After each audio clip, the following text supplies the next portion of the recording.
જય શ્રી રામ. આપણે જાણીએ છીએ તેમ રામ જન્મોત્સવ એટલે કે રામનવમી આવી રહી છે. તે દર વર્ષે હિન્દુ લાયન્સ સંગઠન ખૂબ જ સરસ શોભાયાત્રાનું આયોજન કરવામાં આવે છે, જેમાં આ શોભાયાત્રાને ભવ્યથી અતિ ભવ્ય બનાવવા માટે અમે ડીજે બ્લાસ્ટ લઈને આવી રહ્યા છીએ. જેમાં અમારી સાથે છે વલસાડના પ્રખ્યાત રાજ લાઇટિંગ, એકદમ રેસ્ટોરન્ટ બિલીમોરા, અને આ બધી મોમેન્ટોને કેપ્ચર કરવા માટે અમારા સાથે છે ફેમસ ફોટોગ્રાફી.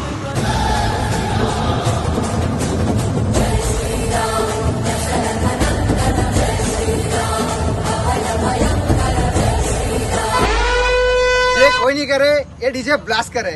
એટલે કે આ વખતે પણ શોભાયાત્રા અને શ્રી રામની ભવ્ય પ્રતિમા યુટ્યુબ પર ડાયરેક્ટ લાઈવ બતાવવામાં આવશે. તો તમે બધા ભાઈ ભક્તો તૈયાર છો ભાવભક્તિના ગીતો પર ઝૂમવા માટે? બોલો જય શ્રી રામ, જય શ્રી રામ, જય જય શ્રી રામ, જય જય શ્રી રામ. નમઃ પાર્વતી પતે, હર હર મહાદેવ.